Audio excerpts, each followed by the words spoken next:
Assalamualaikum warahmatullahi wabarakatuh. Perkenalkan, nama saya Fitria Fatimah Zahra dengan NIM O1A1200019 dari kelas A.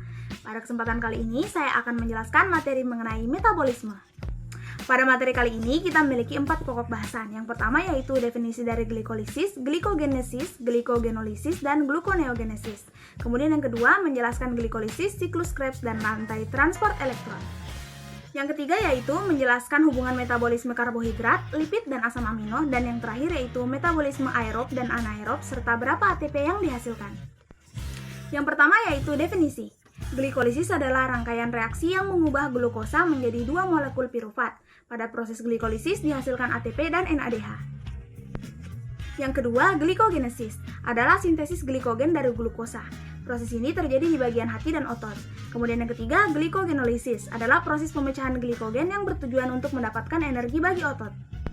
Kemudian yang terakhir yaitu gluconeogenesis adalah proses pembentukan glukosa dari bahan bukan karbohidrat. Proses ini dibutuhkan apabila karbohidrat tidak cukup untuk membuat glukosa dalam tubuh. Yang kedua yaitu menjelaskan glikolisis, siklus Krebs, dan rantai transport elektron. Yang pertama yaitu glikolisis, yang kedua yaitu siklus Krebs, kemudian proses yang terakhir yaitu proses transport elektron. Yang pertama yaitu glikolisis. Dalam proses glikolisis, satu molekul glukosa pertama-tama akan dipecah menjadi 2 molekul PgAl. Masing-masing dari PgAl tersebut kemudian akan menjadi asam pirufat. Dalam pengubahan glukosa menjadi fruktosa 1,6 fosfat, terjadi pengubahan ATP menjadi ADP. Sedangkan dalam pengubahan PgAl menjadi asam pirufat, terjadi pengubahan NAD menjadi NADH dan 2 kali ADP menjadi ATP. Yang kedua yaitu siklus Krebs. Siklus Krebs terjadi di matriks mitokondria sel. Sebelum memasuki siklus Krebs, pertama-tama asam pirufat akan diubah menjadi asetil CoA. Proses ini dinamakan dekarboksilasi oksidatif. Dalam siklus Krebs ini terjadi pengubahan asetil koenzim A menjadi asam oksaloasetat dengan melepaskan 2 CO2, 1 ATP, 3 NADH, dan 1 FADH2 untuk setiap 1 asetil CoA. Selanjutnya, asam oksaloasetat akan kembali menjadi asetil koenzim A dan kemudian akan terjadi siklus Krebs secara terus-menerus.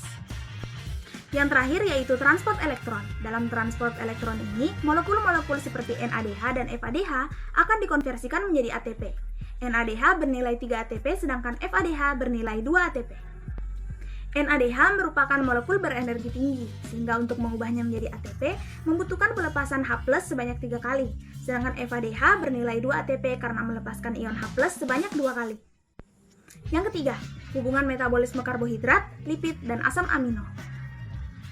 Karbohidrat akan dipecah menjadi glukosa, yaitu bentuk yang sederhana, kemudian memasuki proses glikolisis dan terus-menerus sampai siklus Krebs.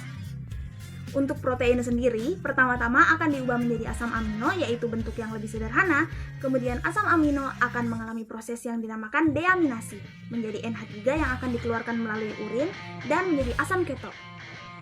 Asam keto sebagian akan memasuki proses glikolisis sebagai pirufat dan sebagian lagi akan masuk ke siklus Krebs. Sedangkan lemak akan dipecah menjadi bentuk yang lebih sederhana, yaitu asam lemak dan gliserol. Gliserol akan langsung memasuki proses glikolisis sebagai gliseraldehid 3-fosfat, sedangkan asam lemak akan mengalami proses yang dinamakan beta oksidasi dan menjadi asetil koenzim A yang kemudian akan masuk ke siklus Krebs. Yang keempat yaitu ATP yang dihasilkan pada metabolisme aerob dan anaerob. Pada metabolisme anaerob, setelah proses glikolisis berlangsung, maka satu molekul pirufat akan memasuki proses pembentukan asam laktat. Pada proses pengubahan asam pirufat menjadi asam laktat tidak terbentuk ATP, sehingga pada metabolisme anaerob hanya memiliki 2 ATP saja, yaitu yang terbentuk pada saat proses glikolisis. Sedangkan ATP yang terbentuk pada proses metabolisme aerob sebanyak 38 ATP, yaitu terbentuk 2 ATP dan 2 NADH pada proses glikolisis, terbentuk sebanyak 2 NADH pada proses dekarboksilasi oksidatif, dan pada proses siklus Krebs kembali dilepaskan sebanyak 2 total ATP, 6 NADH, dan 2 FADH. Apabila semua ATP, FADH, dan NADH ini dikonversikan menjadi ATP, maka akan terbentuk total sebanyak 38 ATP. Demikianlah materi yang dapat saya sampaikan mengenai metabolisme pada tubuh manusia. Lebih dan kurangnya mohon dimaafkan. Wabillahi taufiq wal hidayah. Wassalamualaikum warahmatullahi wabarakatuh.